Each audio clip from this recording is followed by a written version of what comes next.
It's been a long evening, hasn't it? Hopefully it's been a beautiful evening. But as the evening wears on, you can't help but be a little bit tired. So we're going to start my session now with a rousing rendition together. Die, die, yeno, die, die, yeno, die, die, yeno, die, yeno, die, yeno, die, yeno, die, die, yeno, die, die, yeno, die, die, yeno, die, yeno, die, yeno. Why am I doing that aside from waking you up? That is my topic for tonight. Dayenu. 'Tis enough for us. Most of us are aware that this song in the Haggadah references a bevy, a litany of things that one must be grateful for. Dayenu, it's enough. Kama ma'alot tovot lamakom alenu. How many wondrous things did God do for us? If God had taken us out of Egypt, and He'd not done many different wonders against the Egyptians, our tormentors, Dayenu, it would have been enough. We would have had to say thank you. We would have needed to be grateful. If God had done wonders for the Egyptians, and He did not destroy their gods, Dayenu. If He had destroyed their gods, and He'd not killed their firstborn, Dayenu would have been enough. We would still have to say thank you. What if He'd done that and not the next, that, not the next, that, not the next, that? Dayenu, Dayenu, okay? Ends the Haggadah after it goes through all the things. You know, God did not have to give us, after killing the firstborn, He didn't have to give us all their money. He didn't have to, if He gave us the money, He didn't have to, split the sea. If He split the sea, He didn't need to take us through on the other side on dry land. He didn't need to drown our enemies. He didn't need to take care of all of our needs in the desert. He didn't need to feed us the man. He didn't need to give us the Shabbat. He didn't need to bring us to Har Sinai. He didn't need to give us the Torah. He didn't need to bring us from the Torah to Eretz Israel. And if He brought us to Eretz Israel, V'lo bana lanu et Bet HaMikdash, and He did not build for us the Bet HaMikdash, Dayenu, it would have been enough. Contrast that with the generation that sings, never enough. That's our generation. Never enough. And the Haggadah is telling you, everything enough.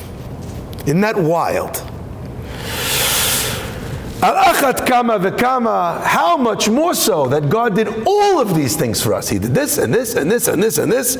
We have to give thanks to God. My friends, I have one question that I'd like to ask you on this procedure, on this,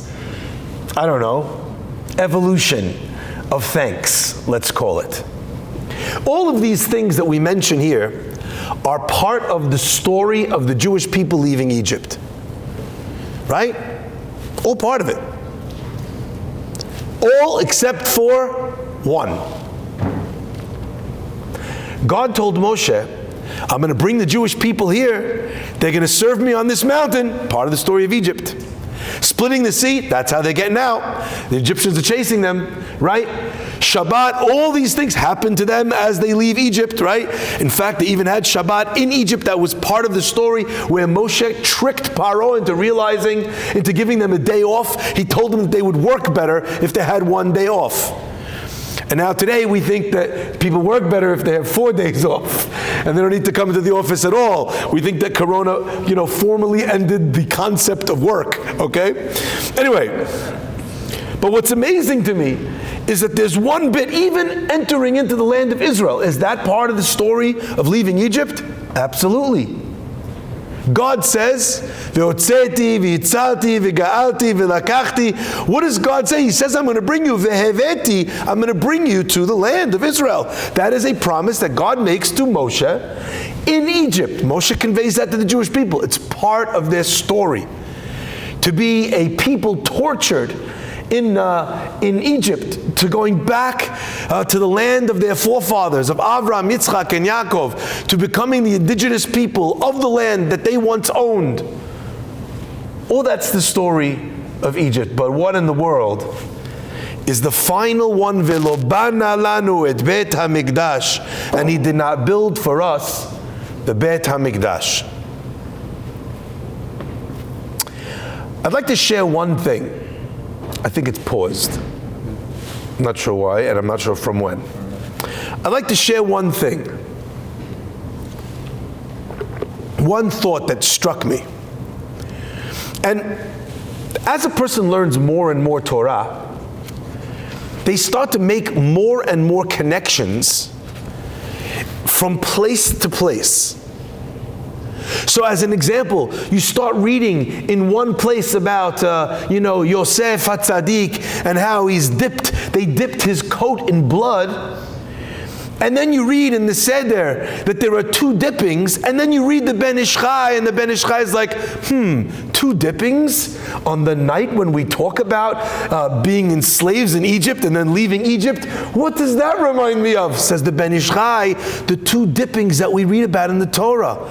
The dipping of the brothers of Yosef's cloak that brought them to Egypt, and the dipping of the Jewish people's Ezov, the grass that they dipped into the blood of the Korban Pesach and put on the walls. In both cases, they are dipping in the blood of a goat, and in one case is the story of the descent into Egypt, and in one case it's the ascent out of Egypt. Remarkable, beautiful connection. But sometimes you hear a connection like this, and you don't know what to do with it. You don't know how to understand what this connection actually is meant to mean to me and you. Once I noticed Velo bana lanu et bet hamikdash was the odd one out, was the one that didn't belong, another word caught my mind, caught my attention, caught my eye. If I was writing the Haggadah, or if you were writing it, assuming you spoke Hebrew, how would you write, how many good things did God do for us? How would you write that? Kama?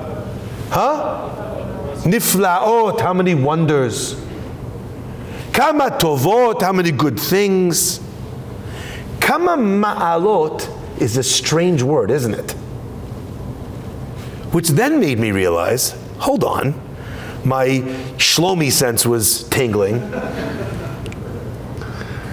I just throw them out there, Rabbi. I figured if we're on the Marvel train, maybe they'll catch it. Hazaku Baruch.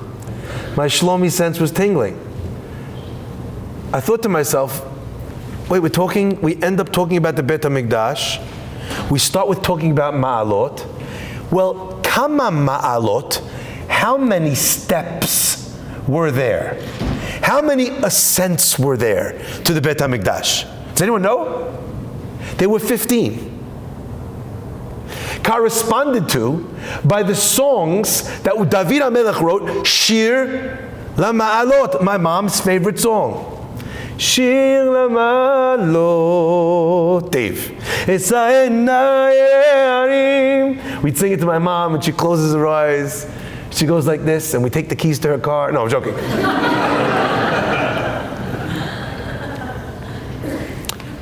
There are 15 songs of ascent. 15 stairs to the Bet HaMikdash. And wouldn't you know it, count them. Hotzianu mimitzrayim, asa bahem shefatim, asa be'elohem, harag bechorehem, natan lanu mamonam, kara lanu et hayam, hever lanu betocho b'yam suf, shikatz lanu betocho, sipek tzerachenu b'midbar, hechi lanu et haman, lo natan lanu et hashabat, lo kevanu fnei har Sinai, lo natan lanu et Torah, lo echizan etzel, lo bana lanu et Bet HaMikdash. 15. Booyah. Kama ma'alot tovot lamakom alenu? 15. What's the last one? The Bet HaMikdash. Isn't that wild? Isn't that interesting? I want to try and open this up a little bit and perhaps express this idea that maybe we're learning here together tonight in the form of a question. You know, there's an interesting Gemara. The Gemara tells us a story in Berachot on page 33. There was once a chazan that went to the teva in front of Rabbi Hanina. Now it's interesting, that word nachit means to go down. In fact, in Masechet Ta'anit, for those of you who are learning Gemara with us, for those of you who are not, you can catch up on the YouTube channel, right? YouTube.com/Chazak, playlist Ta'anit. Thank you very much. Subscribe below. Okay, fine. We learn in the Masechet Ta'anit, we keep talking about Yored Lifnei HaTeva. The person goes down in front of the Teva. And why does he go down in front of the Teva? Look at the Teva in front of me. If you look, the commentators explain over there that once upon a time, if you were going to a synagogue and you'd look for the teva where the chazan would pray from, it would not be up, it would be down. You descend into it. Rabbi, you just talked about how your daughter went to Poland. I've been many times to Poland, and one of the places which is fascinating to me is the synagogue of the Ramah, and in the synagogue of Rav Moshe Isilis, that's still there, you can still go there. It's revamped, they've fixed it up recently, but the place where the Chazan prays from, the ground in that square, maybe 1 square foot by 1 square foot, is dug down into the ground. Only about this much. Why? So that the Chazan should be praying from lower, L'kayem ma shene'emar, to fulfill that which it says, Shila ma'alot mimamakim kiraticha amonai, from the depths did I call you, O God. So we pray from low, from lower. Ha'u dinachit kamed Rabbi Hanina. There was a man who prayed, who went down in front of Rabbi Hanina, and he started to pray. Hakel hagadol hagibor v'hanora. All right, we're good with that, right? And he carries on. V'ha'adir v'ha'izuz v'hiyarui v'ha'chazak v'ha'amitz v'ha'vadai v'ha'nichbad. God, the certain, the honorable, the brave, the strong, the fearful, ha'izuz, adir. He starts adding all these descriptions, these appellations for God that he'd made up himself. Himtin lo adis desayem. Rabbi Hanina, I kind of read this Gemara the first time, and I must tell you, whenever I learn Torah, I try to get in it. I don't know if anyone else does that. I try to be there in the room. And I read the next words, right? Himtin lo adisayem. He waited for him until he finished. I was like, oh boy, he gonna get it now. That's like, he waits till he's done. And then the rabbi says, Ki siyam, when he finished, Amar le, he said, Siyamtinu lekulish v'echad marach, did you finish saying all the praiseworthy names associated with God? Have you finished praising Hashem? Lama likulei, why did you say so many? Ana, and we, the Jewish people, Hani Tlate Amri, we say 3. Agadol, Agibor, V'Hanora. Ilavdi Amrinu Moshe Rabbeinu b'Deoraita. If not for the fact that Moshe Rabbeinu said it in the Torah, and the Anshe Knesset Hagdolah canonized it in the Tefillah. Lo Avina Yachol, we would not even say those. Lememalahu. Ve'at Amrit Kulehai Ve'azlat. You said so many, and then you stopped.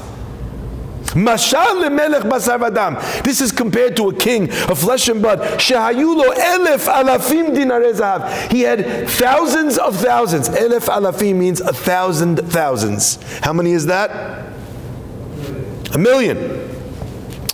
Elef alafim dinarei zahav. V'hayu mekalsin oto b'shel kesef. And they would say, wow, look how much silver he has. He had 1,000,000 pieces of gold, and they said, wow, he has 1,000,000 pieces of silver. To say about this guy that he has 1,000,000 pieces of silver is an embarrassment.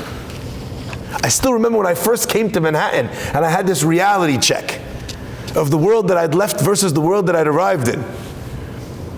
So this guy walked in very dapper in his suit, magnificent tie, nice pocket square. I said, man, wow, you look like $1 million. And the man looked offended.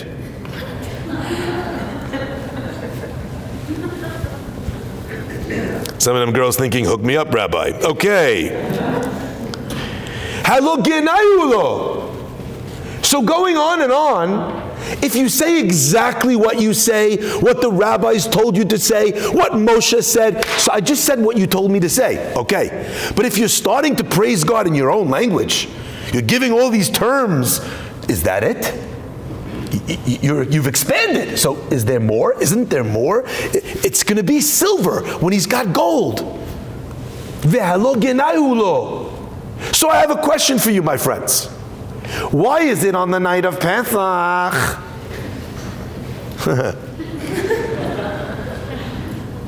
How come on the night of I'm just having flashbacks, by the way. I'm having flashbacks to my childhood. When I practiced and prepared and sweat in Lakewood Cheder School to be able to say, Tat, ich will fragen de 4 kashes. Die erste kashe ist, was an der Nacht von Pesach. Alle Nacht von der ganzen Jahr. My father looked at me like, honey, what's wrong with him? My mother said, stop, I'm from Germany.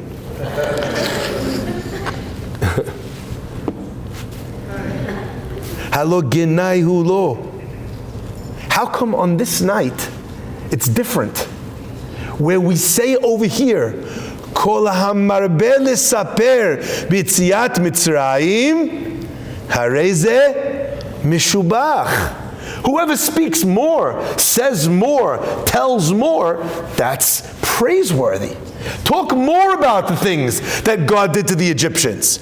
Give 74 pshatim on how God split the ocean and all the miracles that happened in there. Talk more about each makkah and how it happened and why it happened and in which way it happened and how bad it was and how much they suffered. Talk more. And then you see the rabbis. They're like fighting with each other. 10 makot. The others like rabbis like, I see your 10, I raise you 40. The other rabbis like, I see your 40, I raise you 50. Okay, fine. Let's go to the ocean. 200 on the ocean. Do I hit 250? 250, do I hit 300? Right? What is happening here? Why are we speaking more and more and more of the suffering of the Egyptians? We said over here already that we don't leave that to a person to say for themselves, and yet here we do. Not only that, let me make the question worse. The Talmud tells us that when it comes to the story of the drowning of the Egyptians, the Gemara says in Megillah, page 10, Amar Rabbi Yochanan, Mai dichtiv lo kara ze el ze kol halayla. They did not come close one to the other the entire night. Bikshu malachei hasharet lomar shira. The angels, the ministering angels, wanted to sing the song of praise to God when he drowned the Egyptians in the sea. Amar HaKadosh Baruch Hu, God said to them, Maaseh yadai toveim bayam. My creations are drowning in the ocean. V'atem omrim shira, and you're singing words of praise? It's not the time. Do not sing us the song, angel man. V'atem omrim shira. HaKadosh Baruch Hu doesn't enjoy mapalatan shel tzadikim. Shel rishaim, excuse me, says the Gemara in Sanhedrin, page 39. So why here are we singing? Why here if God told the angels not to sing, not to celebrate the destruction of the Egyptians? I will never get that song out of my head. Tra-la-la, you sing with me about this great day in history. Know that one? Anyone? Hashem, He made our nations, we sing until eternity. Right? No, that's not so bad. But the worst part is when it's going through the makot and then the end of the makkah goes, na-na-na-na-na, the death of every firstborn son. Hey, tra-la-la, we sing with me. Death of every firstborn son. Yay! Why? Where is our compassion if the Gemara is calling and saying that the angels were not allowed to sing Shirah? The Malbim writes in a magnificent answer, and I'm going to combine, if I can, the words of the Malbim with the words of the Maharal. Because together, from both of them, emerges an answer to this question, which I think changes the dynamic of the entire night of the Seder. The Malbim says, you know why the Jews were allowed to sing Shirah, and the angels were not? Because for the angels we say, how could you sing? Look what's happened to the Egyptians. Human beings drowning. Not appropriate. But the Malbim says, the Jews, it had happened to them. The miracle had happened to them. The angels were bystanders. For bystanders, keep your mouth shut. But for the ones that the miracle had occurred, they have no answer. They have no excuse. They must share. They must say over what happened to them, because saying over for the Jews was not a celebration. It was an expression of the ultimate gratitude that a person can have. And you cannot have gratitude unless you can say explicitly what you are grateful for. The Maharal is explaining, therefore, something unbelievable. When it comes to thanks, we have no option. So you want to know why we add more and more and more on this night, if you're not supposed to say more and more and more? The answer is because here it's about gratitude. And when it comes to gratitude, even if I might fall short, even if I might not be able to say everything that you did for me, even if I could not fully understand you, God, I've got to do my best. Gratitude for a Jew is a must. It's a lifeline. It's an essential element of being a Jew. A Jew without gratitude is not a Jew without gratitude. He's not a Jew at all. Therefore, my friends, we recast the Seder into this perspective. The gratitude of a Jew is to reiterate, to delineate, to express, to quantify every single miracle in all of its details. Because at the end of the day, even though it hurts someone else, but it was my salvation that came from that. And if a person can do that and can express the depths of their despair once, they can understand the height of their salvation now. I think if we go back now, we begin to understand the process of this sing-song Dayenu. Because you see, gratitude, it falters in people because of one reason. Because things are not good enough. But they don't think of what is good. Anyone who is not grateful suffers from this, suffers from the disease of not enough. So if we want to turn people into Jews, to remove them from the slavery, from the cynical expression that we have of our world, to allow a person to be free to love, to be free to risk, to be free to try, what do we need to do? We need to make him or her stop feeling like they need to know the whole story. Stop them from feeling like they need closure. You don't need closure. Closure is a myth, especially for Jews. At every step we say, Dayenu. What's going to be tomorrow? What would have happened if God would have taken them out of Egypt? And then he wouldn't have split the sea, and the Egyptians are coming. How would that have helped that yesterday they were saved? But for a Jew, that is how you think of gratitude to God and gratitude in general. I was grateful for what I'd had. And you know what? God is magnificent at writing the ends of stories in a myriad ways where we could not have even imagined those endings ourselves if we were the most creative people on earth. Which movie producer would have come up with the 10 plagues? Everyone would have said, that's so unrealistic, no one's going to watch that. And God just keeps surprising. The Jews have no food to eat. What does God do? I know, rain it down from the sky. There's so many easy, like why couldn't God have someone open up a KFC in the, like that would have been easier. I mean, obviously kosher fried chicken, that's what I was thinking. What were you thinking, weirdos? Right? Do you understand? There were many ways for Hashem to do that. The Egyptians are coming. You know what? Give the Jews muscles. Or have someone airlift them some weapons. Mr. Biden. Do you understand? Why did God need to do it this way? Rip the sea open. That was entirely unnecessary. Right? You look at it, it's wild. Every part of this is wild. My friends, that idea, that dayenu, is the shir lama'alot. And I want to express this to each and every person that is listening and is watching this tonight. Because this song, Kama Ma'alot, this song, Dayenu, they are one and the same, and they lead us down the garden path, up the stairs to arriving at God's temple, in a place where we share, for what is the temple, but a place where we share an existence with Hashem, where the ephemeral world, where the world as it is, ceases to exist, it fades away and blends and meshes into a spiritual existence, which is why in the temple, God has miracles happening all the time, for no reason at all. Even though God has an aversion to doing miracles, right? That's in this world. But the Beit HaMikdash, that is not of this everyday world. How does one achieve a feeling, a connection to the immortal? By recognizing how much the immortal has control over every mortal thing, over every finite thing in our universe.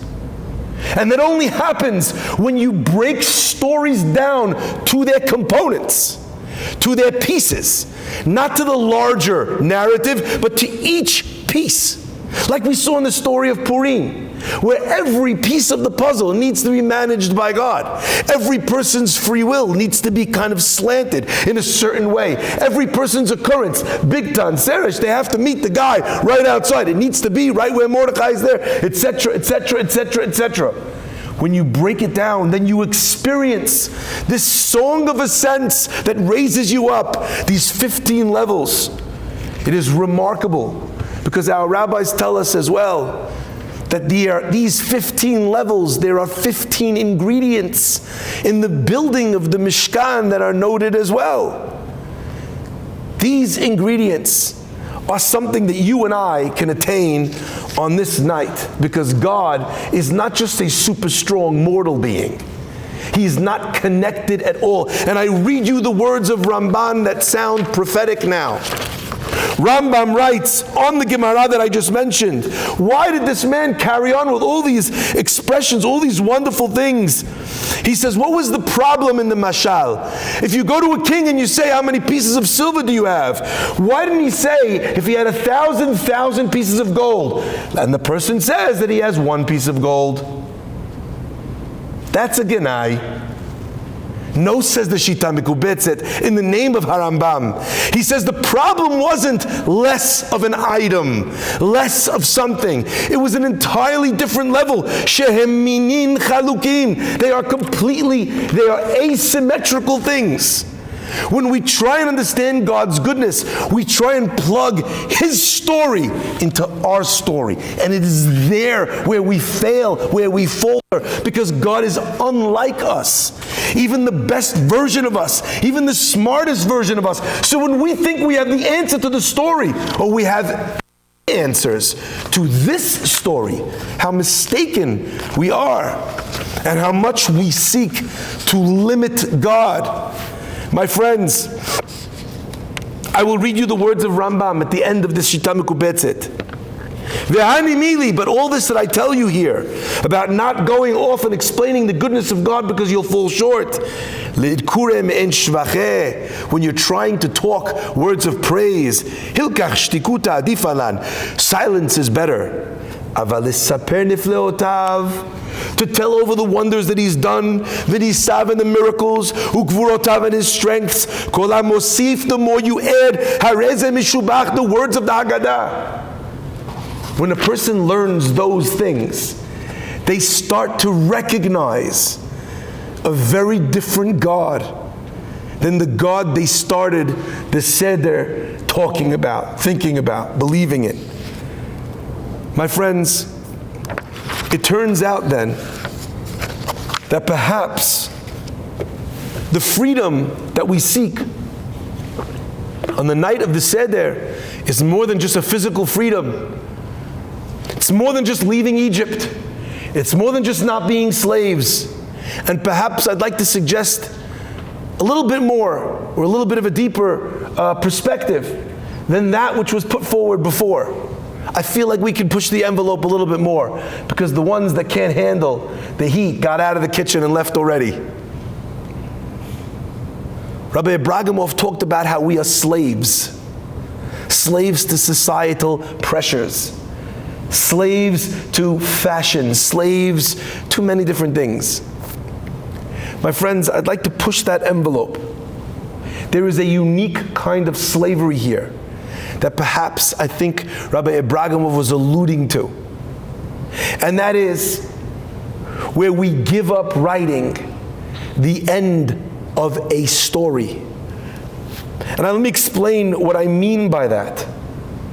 In the story of Dayenu, everyone thinks that they have the next step, but God always one-ups them. They think that this is the end, that God says, no, it's not. You know, the Mekubalim have a name for God. They call God En Sof. God is limitless. He is infinite. But I would like to suggest that part of that vernacular of En Sof means that there is no ending. Whatever story you're in, and you think that this is positive, it doesn't have to be. You think you got away with murder, you did the wrong thing and it worked out okay, God says En Sof. You know, you think things are terrible, and there's no way God could save you. You think that wrong, En Sof. It's not the end. You understand? That is a name, say the Kabbalists, a way of defining God's interaction with us. And I'd like to share what I mean by that. There was a rabbi whose name was Rav Moshe Sokolovsky. He wrote a book, a very famous book that is studied in many yeshivot. A magnificent book called the Imre Moshe. And after the Holocaust, his students went back to the city to try and retrieve this unbelievable work of their rabbi so they could print it and give it out to the yeshivot.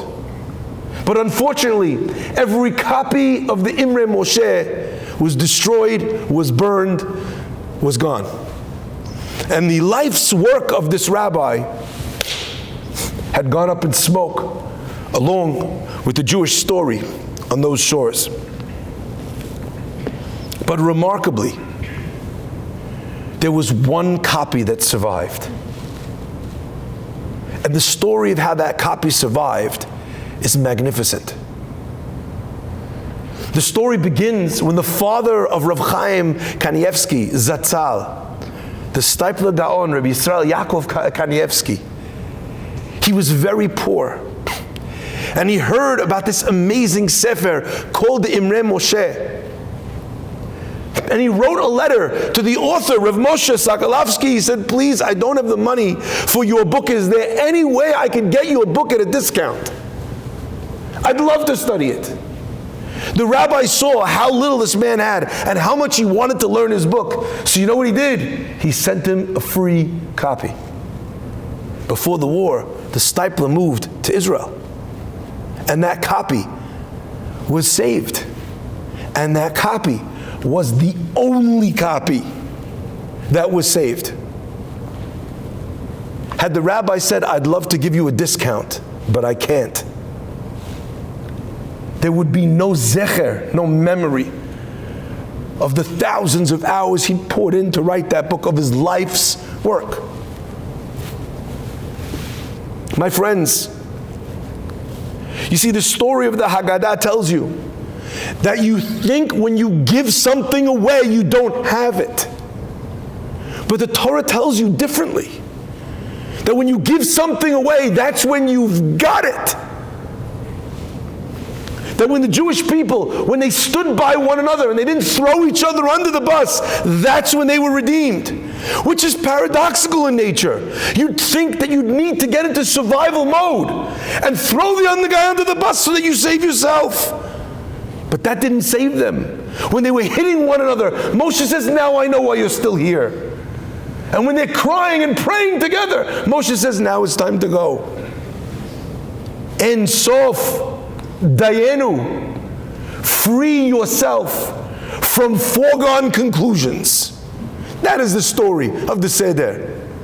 Eat maror, but dip it in something sweet, so that you recall that that which tastes sweet on the tongue sometimes tastes bitter in the back of the throat. And take karpas, which is it's got a sweetness to its celery. You only have to look at those weird people that turned it into a soda and then cleverly named it celery. It's sweet, and we dip it in salt water because there are things that taste like tears that actually are incredibly joyous and incredibly sweet. The ultimate cherut is to recognize that you are not here in a world that you understand. You are not here in a world that runs the way you think. And might does not make right. And the stronger people don't always win. That's the story. Rav Goldwasser relates a story that I like to call a tale of two Saftas. There was a young man who tried and tried and tried and tried to find his nasib, but he could not find the right one for him. And as he grew older, he tried to make the best of his life, but it stung, it hurt him, it hung on him. So he went, one day, she always went every Friday, he went to visit his grandmother. He goes to his Safta in the hospital. He's sitting with his Safta, he's talking, he's reading. All of a sudden, his Safta gets very upset, very angry. She says, what did you do with my dentures? He says, Safta, I didn't do anything with your dentures. She says, don't you be chutzpahdik, don't you be insolent to me. What did you do with my dentures? He said, didn't touch your dentures, Safta. I don't know who would want to touch someone else's dentures, but she gets so mad, she slaps him across the face. And it's in that moment of humiliation. It's in that moment where everything, his whole life comes into such a sharp focus. How little he has, how small he feels. How even it seems the ones that should love him don't. How far he is from being loved. And he starts to cry, but he doesn't let his grandmother see. And when he turns around back to her, he smiles and he says, I'm sure it's here somewhere. And he starts looking around the room until eventually he finds her dentures under her pillow. Here they are. And he goes home.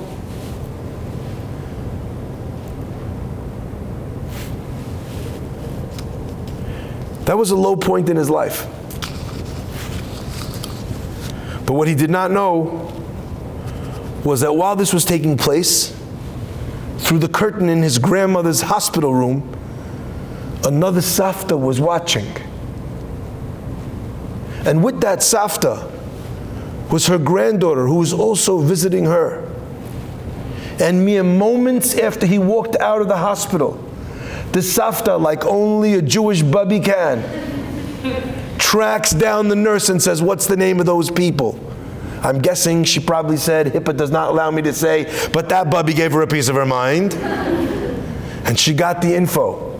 It was still that day when Safta number 2 gave a call to the mother of this young man and said, I just witnessed the most remarkable thing, the most wonderful thing in the room next to mine in the hospital.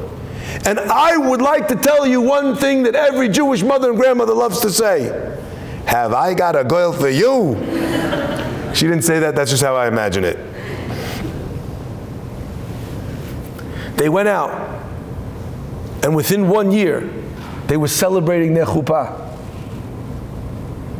And after their chuppah had finished and he'd smashed the glass, Chatan and Kala left the wedding hall because they had a stop to make and 2 Saftas to visit and to thank. In God's version of the story, things are not the way we see them. When the Jews are at the lowest point of their existence, what happens to them in that moment? When they're one step away from being redeemed. When Chazal tell us that if they're there for one more minute, they'll never get out. The Jewish people are crying more than ever. They are sad more than ever. They are depressed more than ever. But what they don't know is that they are close more than ever. Karov Yeshuatecha lavo. Their salvation was close to coming. They had never been closer. And that moment of sadness, those tears, actually were hiding something incredibly sweet right behind them. My friends, that is the story of Shir LaMa'alot. The Talmud tells us that when David HaMelech wrote them, Rav Chizda asked the man who arranged the Gemarot of Agadah, Amar lo Rav Chizda, Psuka, page 53. Ha'im shamata, did you hear? Otam chamisha asar shir ha'ma'alot, those 15 shir ha'ma'alot, song of ascents. Do you know why David HaMelech wrote songs of ascent, songs of rising up, songs of inspiration? What made David write them? Amar lo, he said to him, Kach amar Rabbi Yochanan, Rabbi Yochanan said thusly, in the time that David HaMelech was digging for the foundation of the Beit HaMikdash, he managed to unearth a clod. He managed to unearth a clod of ground, and the water rose so quickly that it threatened to drown the entire world. Amar David 15 shir ma'alot. David HaMelech said 15 shir ma'alots, v'horidan, and he got them to go down. Hikshalo Rav Chizda.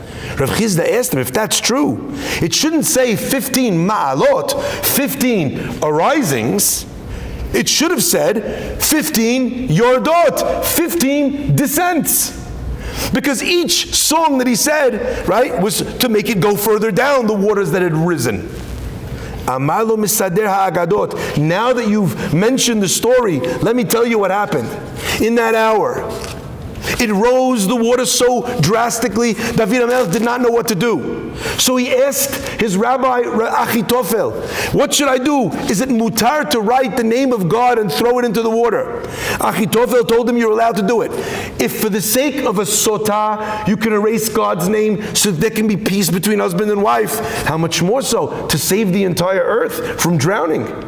David HaMelech wrote the name of God on the tablet and threw it in. The commentators say, which name of God did he write on the tablet?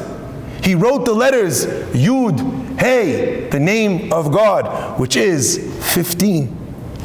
Says the Talmud, it carries on. This is amazing. You should look at it yourself if you want. He adds and he says, Amar le David mutar hadavar. David wrote it. V'yarad hatehom, and the depth, it went down 16 ma'alot, 16 levels, 16,000 amot. Kasher ra'ad David sheyarad biyoter, when David saw that the waters had gone down too much, 16 degrees, Amar, he said, the higher the depth is, the more fertile the earth will be. Al ken amar 15 ma'alot. He said the 15 song of ascents, and he raised it all the way. Vehe'emido. He stopped it there, not the 16th level, but the 15 levels, and that was as close as it could get. My friends, are you seeing this story now together with me? The 15 ascents, when are they written? They're written when we need things to go down? No. When you're at the bottom of the pit and you're drowning in the water. Those waters, they need to be silenced. They need the name of God to protect them. They need the name of God to save you. Have you ever felt that? Where you, even if you haven't been to shul, even if you haven't been so good, you just say, Hashem, enough, Dayenu. In those moments, you are not singing songs of descents, you are singing songs of ascents. It doesn't feel like that, but it doesn't feel like that because you are not Ein Sof, but He is. He is the master of the unended story. and your suffering and your pain and your challenge is but that an unended story. It's not finished. But the only way that God can finish it is if you allow Him to. And what does it mean to allow God to do that? It means to not limit Him with your imagination.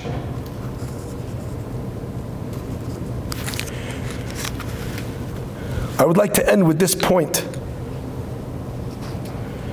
You know, how many times has a person, you, me, everybody, we look at our accomplishments and we're a little bit underwhelmed. Maybe we don't feel like we've achieved as much as we wanted to. I did not think I would be here at this age. I would have thought by this time I'd know more, be more, have done more. And we're down on ourselves and we're upset about it. How many times? Everybody's got that, right? Everybody's got those moments. Why hasn't what I wanted to happen for me? Why hasn't it happened for me yet? My friends, the Torah compares a person's achievements to his children. Ele toldot Noach. These are the children of Noach, one would think. But the Pasuk doesn't list its children immediately. He says, Ele toldot Noach, Noach ish tzaddik. Noach was a righteous man.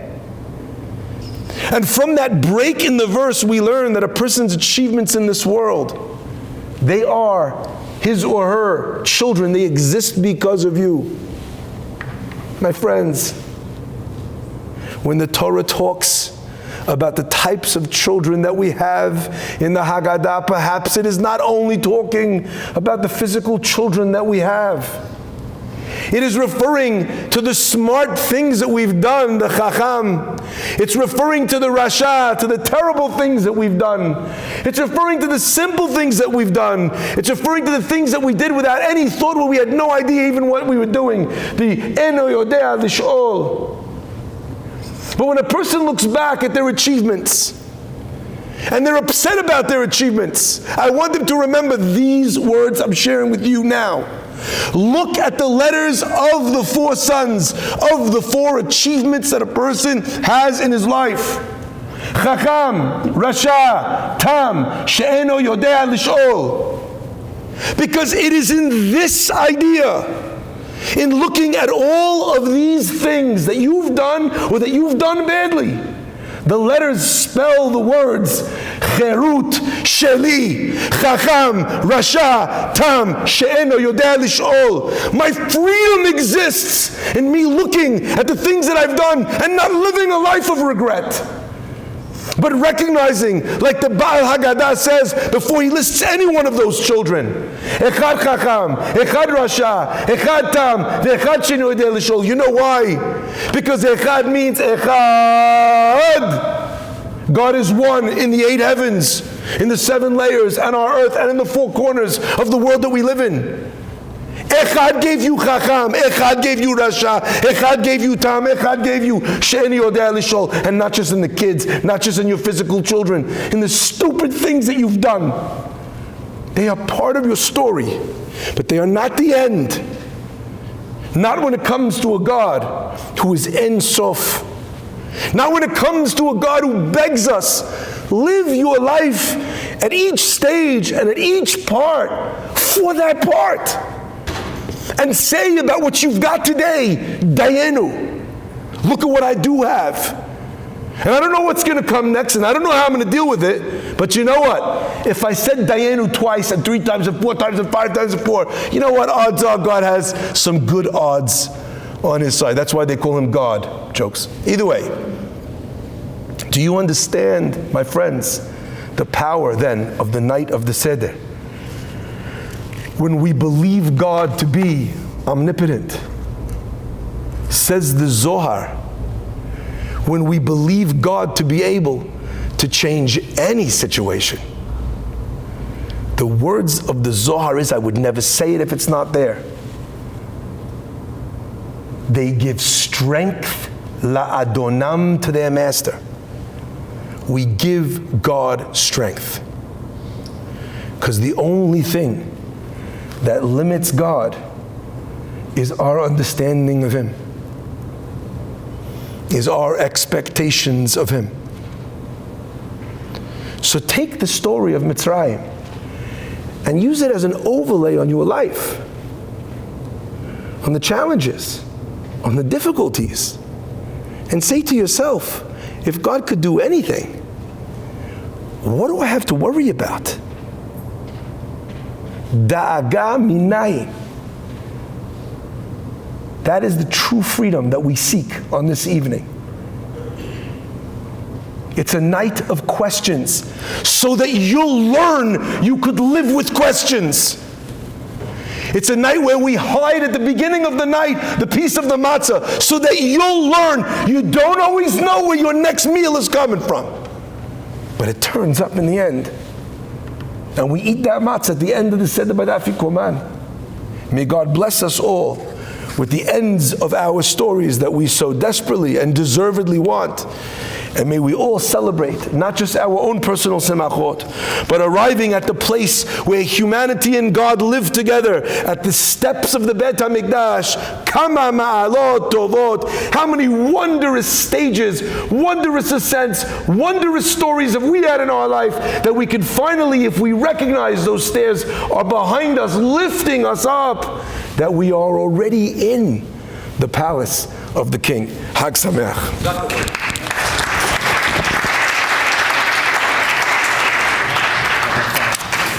Do you think we should daven Ma'ariv now or downstairs? We've davened already, if anyone wants. Okay. If anyone would like to pray Arbit, they're going to try and make a minyan downstairs. Thank you, everyone. Thank you so much for coming, and thank you for staying late. We appreciate it. Mazal tov. Wonderful. Hag Sameach.